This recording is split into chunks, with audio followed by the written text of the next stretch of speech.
अग्नि महापुराण 103वां अध्याय। शिवलिंग आदि के जीर्णोद्धार की विधि। भगवान शंकर कहते हैं, स्कंद जीर्ण आदि लिंगों के विधिवत उद्धार का प्रकार बता रहा हूं। जिसका चिन्ह मिट गया हो, जो टूट फूट गया हो, मैल आदि से स्थूल हो गया हो, वज्र से आहत हुआ हो, संपुटित बंद हो, फट गया हो, जिसका अंग भंग हो गया हो तथा जो इसी तरह के अन्य विकारों से ग्रस्त हो, ऐसे दूषित लिंगों की पिंडी तथा वृषभ का तत्काल त्याग कर देना चाहिए। जो शिवलिंग किसी के द्वारा चालित हो या स्वयं चलित हो, अत्यंत नीचा हो गया हो, विषम स्थान में स्थित हो, जहां दिमो होता हो, जो किसी के द्वारा गिरा दिया गया हो अथवा जो मध्यस्थ होकर भी गिर गया हो, ऐसे लिंग की पुनः ठीक से स्थापना कर देनी चाहिए। परंतु यदि वह व्रणहित हो, तभी ऐसा किया जा सकता है। यदि वह नदी के जल प्रवाह द्वारा वहां से अन्यत्र हटा दिया जाता हो तो उस स्थान से अन्यत्र भी शास्त्रीय विधि के अनुसार उसकी स्थापना की जा सकती है। जो शिवलिंग अच्छी तरह स्थित हो, सुदृढ़ हो, उसे विचलित करना या चलाना नहीं चाहिए। जो अस्थिर या अदृढ़ हो, उस शिवलिंग को यदि चालित करे तो उसकी शांति के लिए 1 सहस्र आहुतियां दे तथा 100 आहुतियां देकर पुनः उसकी स्थापना करे। जीर्णता आदि दोषों से युक्त शिवलिंग भी यदि नित्य पूजा अर्चा आदि से युक्त हो तो उसे सुस्थित ही रहने दे, चालित न करे। जीर्णोद्धार के लिए दक्षिण दिशा में एक मंडप बनावे। ईशान कोण में पश्चिम द्वार का एक फाटक लगा दे। द्वार पूजा आदि करके वेदी पर शिवजी की पूजा करे। इसके बाद मंत्रों का पूजन और तर्पण करके वास्तुदेवता की पूर्ववत पूजा करे। तदनंतर बाहर जा दिशाओं में बलि दे, स्वयं आचमन करने के पश्चात गुरु ब्राह्मणों को भोजन करावे।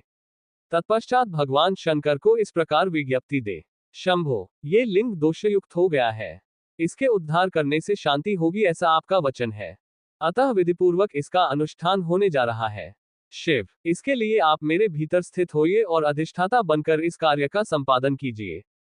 देवेश्वर शिव को इस प्रकार विज्ञप्ति देकर मधु और घृत मिश्रित खीर एवं दूर्वा द्वारा मूल मंत्र से 108 आहुतियां देकर शांति होम का कार्य संपन्न करे।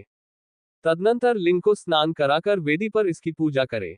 पूजन काल में ओम व्यापकेश्वराय शिवाय नमः इस मंत्र का उच्चारण करे। अंग पूजा और अंगन्यास के मंत्र इस प्रकार हैं, ओम व्यापकेश्वराय हृदयाय नमः, ओम व्यापकेश्वराय शिरसे स्वाहा, ओम व्यापकेश्वराय शिखाय वष्ट, ओम व्यापकेश्वराय कवचाय होम, ओम व्यापकेश्वराय नेत्रत्रयाय वोष्ट, ओम व्यापकेश्वराय अस्त्राय फट। तत्पश्चात उस शिवलिंग के आश्रित रहने वाले भूत को अस्त्र मंत्र के उच्चारण पूर्वक सुनावे। यदि कोई भूत प्राणी यहाँ इस लिंग का आश्रय लेकर रहता है, वह भगवान शिव की आज्ञा से इस लिंग को त्याग कर जहां इच्छा हो वहां चला जाए। अब यहाँ विद्या तथा विदेश्वरों के साथ साक्षात भगवान शंभु निवास करेंगे। इसके बाद पाशुपत मंत्र से प्रत्येक भाग के लिए सहस्र आहुतियां देकर शांतिजल से प्रोक्षण करे। फिर कुशों द्वारा स्पर्श करके उक्त मंत्र को जपे।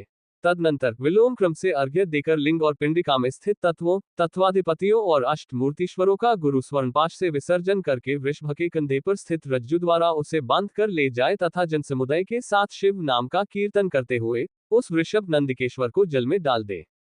फिर मंत्रज्ञ आचार्य पुष्टि के लिए 100 आहुतियां दे। दीपालों की तृप्ति तथा वास्तु शुद्धि के लिए भी 100 आहुतियों का होम करे। तत्पश्चात महापाशुपत मंत्र से उस मंदिर में रक्षा की व्यवस्था करके गुरु वहां विधि पूर्वक दूसरे लिंग की स्थापना करे। असुरों, मुनियों, देवताओं तथा तत्ववेताओं द्वारा स्थापित लिंग जीर्ण या भग्न हो गया हो तो भी विधि के द्वारा भी उसे चालित न करे। जीर्ण मंदिर के उद्धार में भी यही विधि काम में लानी चाहिए। मंत्रगणों का खड्ग में न्यास करके दूसरा मंदिर तैयार करावे। यदि पहले की अपेक्षा मंदिर को संकुचित या छोटा कर दिया जाए तो कर्ता की मृत्यु होती है और विस्तार किया जाए तो धन का नाश होता है। अतः प्राचीन मंदिर के द्रव्य को लेकर या और कोई श्रेष्ठ द्रव्य लेकर पहले के मंदिर के बराबर ही उस स्थान पर नूतन मंदिर का निर्माण करना चाहिए। इस प्रकार आदि आग्नेय महापुराण में जीर्णोद्धार की विधि का वर्णन नामक 103वां अध्याय पूरा हुआ।